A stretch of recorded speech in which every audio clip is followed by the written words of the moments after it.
नमस्कार, मैं रवीश कुमार। आवश्यकता है ऐसे युवाओं की जो प्रधानमंत्री नरेंद्र मोदी के भाषण से सही और गलत का पता लगा सकें। यह आवश्यकता मुझे नहीं, देश को है। इसलिए क्योंकि प्रधानमंत्री नरेंद्र मोदी ने 2.25 घंटे से अधिक समय तक भाषण दिया है। इस भाषण में मणिपुर कितना था, जो था वो कितना सही था, विपक्ष को घेरने के लिए तथ्यों और घटनाओं का उल्लेख किया गया, उनमें कितनी बातें सही हैं, कितनी झूठ हैं और कितनी आधी अधूरी हैं, इनका पता लगाना जरूरी है। 15 अगस्त के भाषण के बाद भी आप देखेंगे कि इसी तरह तथ्यों की जांच होने लग जाती है, पहले भी हुई है और कई बार गंभीर गलतियां पकड़ी जाती हैं। इन्हें देखते हुए अब एक नया डिपार्टमेंट बना देने का वक्त आ गया है, जिसका काम होगा प्रधानमंत्री के भाषणों की कॉपी जांच करना। अपने विद्यार्थी जीवन में मैंने ऐसे कई छात्रों को देखा है जो परीक्षा में जवाब नहीं आने पर भी पूरा पन्ना भरकर घर आ जाते हैं। अंग्रेजी अखबार टेलीग्राफ ने प्रधानमंत्री के भाषण के अगले दिन जिस तरह से खबर बनाई है, उसे पत्रकारिता की कक्षा में पढ़ाया जाना चाहिए। छात्रों को बहस करनी चाहिए कि प्रधानमंत्री के भाषण में सवाल का जवाब था या नहीं, या जवाब के नाम पर पूरा पन्ना भर दिया गया था, जिसे टेलीग्राफ ने ब्ला ब्ला ब्ला से संबोधित किया है, जिसके लिए हिंदी में सही भाषण का केंद्रीय भाव क्या था, क्यों वे कभी 60 के दशक में चले जाते हैं तो कभी 80 के दशक में, अपने कार्यकाल के दशक में नहीं जाते हैं कि उनके रहते मणिपुर की हालत क्यों खराब हुई। क्या यही कारण है कि टेलीग्राफ को समझ नहीं आया?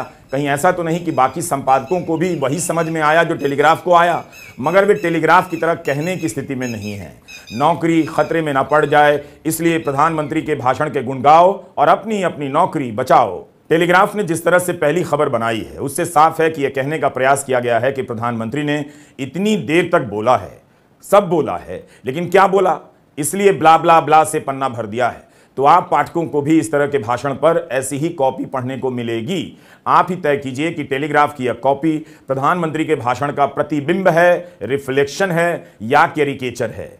हम आज के वीडियो में प्रधानमंत्री के भाषण का विश्लेषण करेंगे। 10 अगस्त को मुंबई में होने के कारण नहीं कर सका था और अब दिल्ली लौट आया हूं। जब राहुल गांधी का भाषण हो रहा था, तब उसके बाद स्मृति ईरानी आई और उन्होंने कहा कि भारत माता की हत्या की बात हो रही थी। कांग्रेस के नेता हंस रहे थे, तालियां बजा रहे थे। आज राहुल गांधी ने प्रेस कॉन्फ्रेंस की है और कहा कि प्रधानमंत्री का भाषण सुनकर नहीं लगा कि भारत के प्रधानमंत्री बोल रहे हैं। वे हंस रहे थे और मजाक उड़ा रहे थे। कल प्रधानमंत्री जी ने पार्लियामेंट में 2 घंटे, शायद 2 घंटे 13 मिनट भाषण किया। उसमें अंत में 2 मिनट उन्होंने मणिपुर की बात की। मणिपुर में महीनों से आग लगी हुई है, लोग मारे जा रहे हैं, बलात्कार हो रहा है, बच्चों को मारा जा रहा है।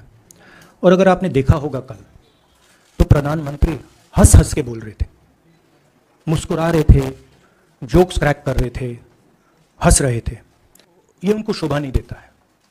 हिंदुस्तान का प्रधानमंत्री, अगर इस देश में हिंसा हो रही है, दर्द हो रहा है, हिंदुस्तान के प्रधानमंत्री को 2 घंटे मजाक नहीं उड़ाना चाहिए।